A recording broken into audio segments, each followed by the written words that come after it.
Hello दोस्तों, a very good morning. आज हम आप लोगों को बताने वाले हैं टेक्नोमेट्री का कुछ बेसिक कॉन्सेप्ट। और यह video class 9th 10th 11th 12th और साथ ही सभी कॉम्पिटिटिव एग्ज़ाम के लिए उपयोगी होगा। अगर आप किसी भी एग्ज़ाम की तैयारी कर रहे हैं तो आपको ये वीडियो देखना बहुत ही आवश्यक है, क्योंकि यह वीडियो को देखने के बाद आपको टेक्नोमेट्री में होने वाली समस्याओं का सामना नहीं करना पड़ेगा। आइए समय को वेस्ट ना करें और देखें। और इससे पहले आपको बता दें कि आपके पास अगर 10 से 15 मिनट टाइम नहीं है तो प्लीज़ वीडियो को बंद कर दें, ना देखें, कोई फ़ायदा नहीं होता है।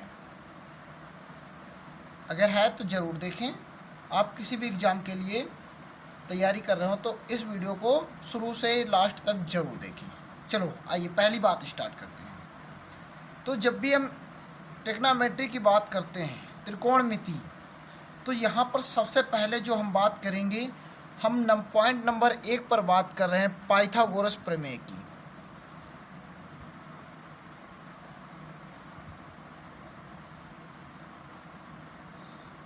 क्या है ये पाइथागोरस प्रमेय? वैसे तो सभी को ये पता है, क्योंकि सबने पढ़ा है के square equal to L square plus A square, ये आपने पढ़ा है। के बोले तो कारण, एल लंब और ए आधार। किसका? त्रिभुज का, ट्रायंगल का लंब, कर्ण और आधार। लेकिन पाइथागोरस प्रमेय है क्या? पाइथागोरस प्रमेय ये है, अगर कोई एक त्रिभुज दिया गया है, कैसा त्रिभुज? समकोण त्रिभुज। सब जगह पे नहीं लागू होती है ये पाइथागोरस प्रमेय। जहाँ पर समकोण त्रिभुज की बात करेंगे वहाँ पर आपकी पाइथागोरस प्रमेय लागू होगी। पाइथागोरस प्रमेय यह है कि बड़ी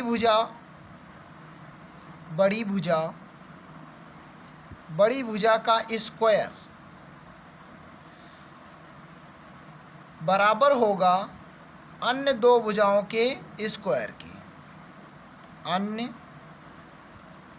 दोनों भुजाओं के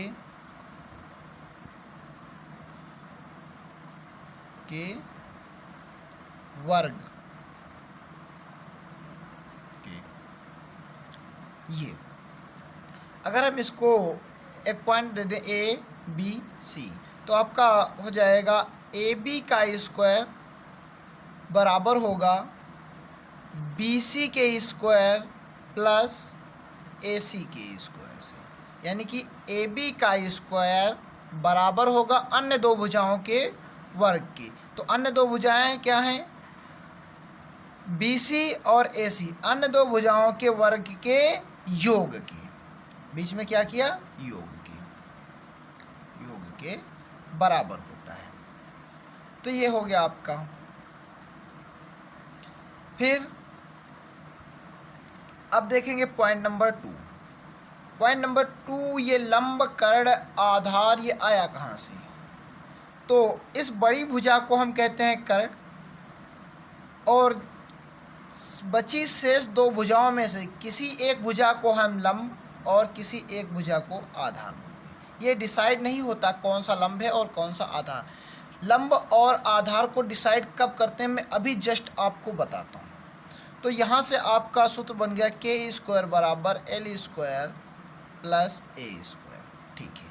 अब हमने आपसे कहा कि लंब और कर्ण डिसाइड होते नहीं हैं, लेकिन फिर भी हम डिसाइड करते हैं। किस आधार पे कह सकते हैं कि यही लंब होगा? ये तो बड़ी भुजा कर्ण है, श्योर। अगर आपका थीटा ये दिया गया है तो कोण के सामने की भुजा, न्यून कोण के सामने की भुजा लंब कहलाती है और बची हुई शेष भुजा आधार कहलाती है। नेक्स्ट बात, यही इसी बात को रिपीट करेंगे कि ये तो बड़ी भुजा है, कर्ण है। अगर ये आपका न्यून कोण दिया गया है तो आपका ये लंब होगा और ये आधार हो जाएगा, इस प्रकार से। ठीक है, इतना समझ में आ रहा है? चलो, बहुत अच्छी बात है। इसमें हम पॉइंट टू की बात करेंगे। पॉइंट टू कि जो त्रिकोणमितीय अनुपात होते हैं वो कितने होते हैं, तो आप लोग याद रखेंगे कितने, 6 होते हैं। कौन कौन से, 1 बाय 1 देखेंगे। साइन, कॉस, टैन, कॉट, सेक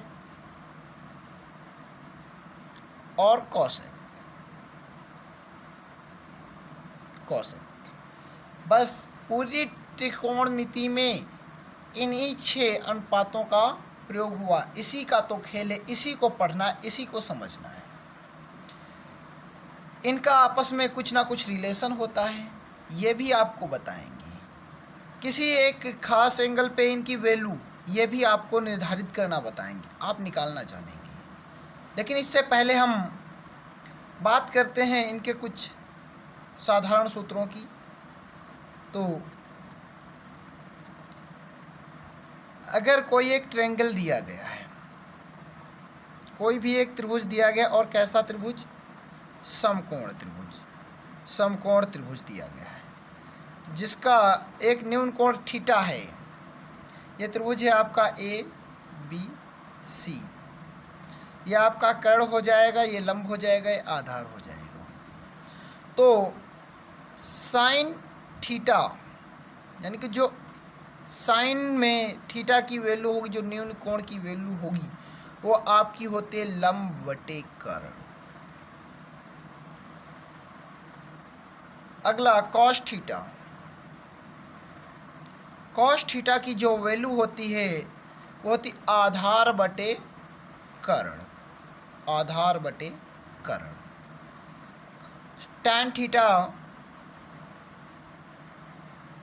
टैन थीटा की वैल्यू होती है लंब बटे आधार।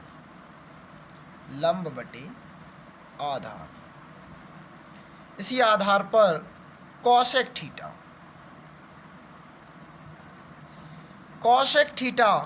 थीटा की वैल्यू साइन थीटा की जस्ट अपोजिट होती है, यानी कि कर्ण बटे लंब। फिर सेक थीटा की वैल्यू होती है कॉस थीटा के जस्ट अपोजिट। कॉस थीटा की वैल्यू क्या है, आधार बटे कर्ण, तो इसकी हो जाएगी कर्ण बटे आधार। फिर टैन कॉट थीटा, तो कॉट थीटा की वैल्यू होती है टैन थीटा के जस्ट अपोजिट, कॉट थीटा, यानी कि टैन थीटा की है लंब बटे आधार, तो कॉट थीटा की होती है आधार बटे लंब। आपके 6 सूत्र कंप्लीट हो गए। सीरियल से याद रखेंगे, sine cos tan cot sec cosec. Sine cos opposite हैं, कॉसेक सेक अपोजिट हैं, टैन और कॉट अपोजिट हैं। और इसको लर्न करने का एक और मेथड दिया जाता है, अधिकतर लोगों ने पढ़ा होगा, LAL अपॉन KKE, यानी कि लाल बटे कक्का। ये बोलते हैं साइन, इसको बोलते हैं कॉस, और इसको बोलते हैं टैन। समझ में आ रहा है? इसको बोलते हैं कॉट, और इसको बोलते हैं सेक, और इसको बोलते हैं कोसेक। यानी कि कोसेक थीटा अगर बोलेंगे तो कर्ण बटे लंब, साइन थीटा बोलेंगे तो लंब बटे कर्ण। जिधर से पढ़ेंगे उधर कोसेक थीटा कर्ण बटे लंब, साइन थीटा लंब बटे कर्ण। तो इसको आपको बिठाना पड़ेगा माइंड में। टैन थीटा पूछ रहा है तो लंब बटे आधार, यहाँ पर भी लंब बटे आधार दे। कॉट थीटा आधार बटे लंब, जस्ट अपोजिट। अब ये एक दूसरे के अपोजिट हैं, तो अगर ये सोचो, एक बात,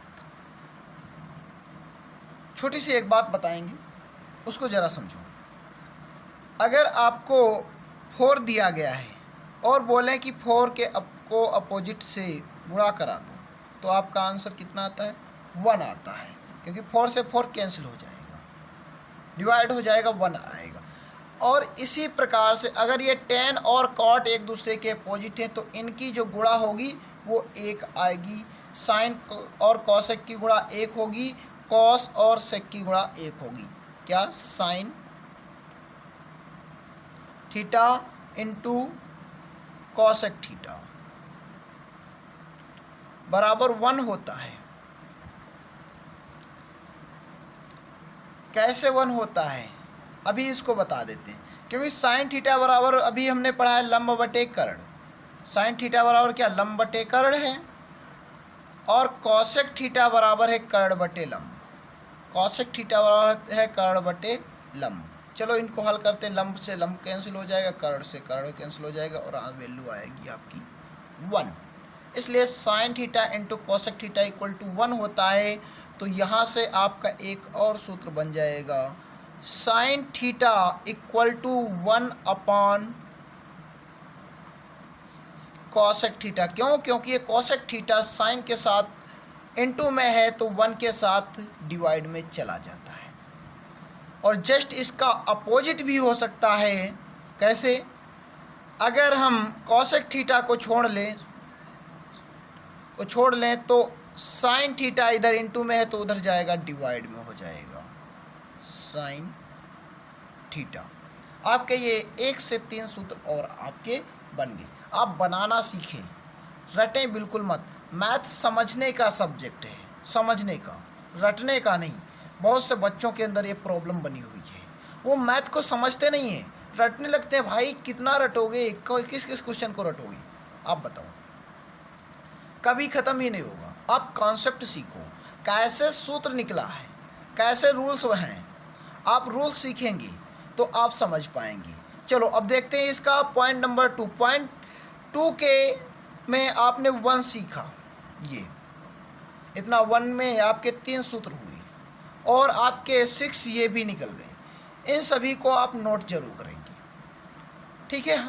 फिलहाल वीडियो को पास करके आप नोट कर सकते हैं। हम बढ़ते हैं आगे। तो आगे दूसरा नंबर उठाते हैं। आगे दिया गया था हमारा, दूसरे थे कॉस थीटा बराबर आधार बटे कर्ण, और साथ में दिया गया था इसके सेक थीटा। सेक थीटा बराबर कर्ण बटे आधार, ये भी पीछे सूत्र पढ़ा है। तो ये भी एक दूसरे के अपोजिट हैं, तो इनकी भी जो गुणा होगी वो 1 होगी। क्या, cos theta into sec theta बराबर 1 होगा।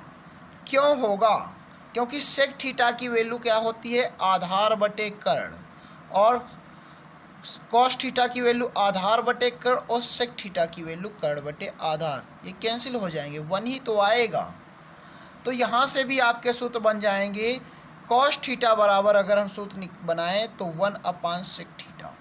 ये क्यों बना रहे हैं, अगर कहीं पर हमको आवश्यकता पड़ेगी कि कॉस की वैल्यू सेक में पूछेगा तो 1 अपान सेक रख देंगे, या सेक की वैल्यू, सेक थीटा की वैल्यू कॉस में पूछेगा तो 1 अपान कॉस थीटा रख सकते हैं। इसलिए इनको हम सीख रहे हैं, क्योंकि सेक इधर रहेगा, कॉस इधर जाएगा तो भाग में चला जाता है, गुणा में है भाग में जाएगा। इतना आप याद रखेंगे। चलो अब पॉइंट अगला उठाते हैं। आगे आपका दिया गया था tan theta into cot theta. क्या, tan theta, tan theta into tan theta बराबर दिया गया था आपका लंब बटे आधार, और कॉट थीटा बराबर आपका दिया गया था आधार बटे लंब। तो ये भी एक दूसरे के अपोजिट हैं, तो इनकी भी गुणा क्या होगी, इनकी भी जो गुणा होगी वो 1 ही होगी। क्या, tan theta into cot theta equal to क्या होगा, 1 होगा। क्यों, क्योंकि लंब बटे आधार होता है टैन का, और आधार बटे लंब होता है कॉट का। तो लंब से लंब कट जाएगा, आधार से आधार कट जाएगा, आंसर आएगा आपका 1 आएगा, क्योंकि गुणा में है। गुणा में जब भी कटते हैं तो आंसर 1 आता है, 0 होता नहीं है। 0 कब होता है, जब प्लस माइनस के घटते हैं। तो यहाँ से भी आपका अगला सूत्र बन जाएगा, क्या, टैन थीटा बराबर 1 अपान कॉट थीटा, और अगर कॉट थीटा बराबर 1 सूत्र निकालें, कॉट थीटा बराबर, तो आपका निकलेगा 1 अपान टैन थीटा। चलो इतनी तो बात हुई, लेकिन अभी कुछ और है जो इसमें जानना बाकी है, कुछ और है। आपने अगर थोड़ा सा ध्यान दिया तो समझ में आएगा। इसके आगे अगले पॉइंट में इसको जानते हैं। आपने पहले से भी पढ़ रखा है tan थीटा बराबर sin थीटा बटे cos थीटा बटे cos थीटा। ये आपको सूत्र याद करना पड़ेगा। अच्छा, इसको हम ऐसे बोलते क्यों हैं? sin थीटा बटे cos थीटा क्यों लिख रहे हैं? चलो आइए देखते हैं। sin थीटा की अगर हम बात करें तो होता है लंब बटे कर्ण, और cos थीटा की बात करें तो ये हमने बटे में लगाया है, cos थीटा की होती है आधार बटे कर्ण। तो 2 नंबर और 4 नंबर तो कट जाते हैं, आपका बचा क्या? लंब बटे आधार। और लंब बटे आधार होता क्या है? लंब बटे आधार जो होता है वही तो होता है tan थीटा, वही तो आपका tan थीटा होता है।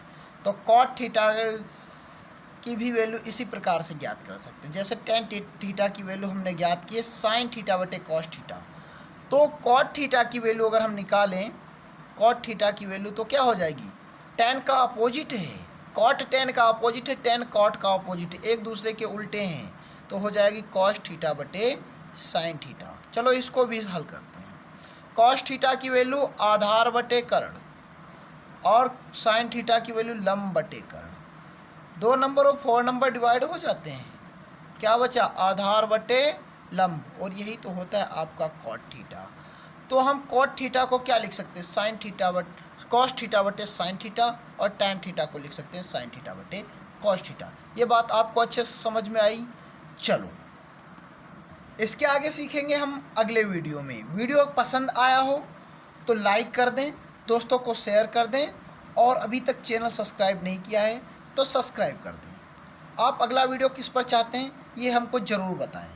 आप हमको व्हाट्सएप भी कर सकते हैं, अगर आपको कोई क्वेश्चन पूछना है तो आप हमको व्हाट्सएप कर सकते हैं 8707093260 पर। आप हमको व्हाट्सएप कर सकते हैं कोई भी क्वेश्चन। मैं जब भी व्हाट्सएप यूज करूँगा, व्हाट्सएप पे ऑनलाइन आऊँगा तो आपके क्वेश्चन का रिप्लाई ज़रूर दूँगा। बाय द वे, अभी जानकारी यहाँ से समाप्त नहीं होती है, इसके आगे की जानकारी हम अगले वीडियो में देंगे, क्योंकि ज़्यादा समय लेंगे ना तो आप भी परेशान हो जाओगे, और मैं तो वैसे भी परेशान हो जाता हूँ। तो आप भी खुश रहो, मैं भी खुश हूँ।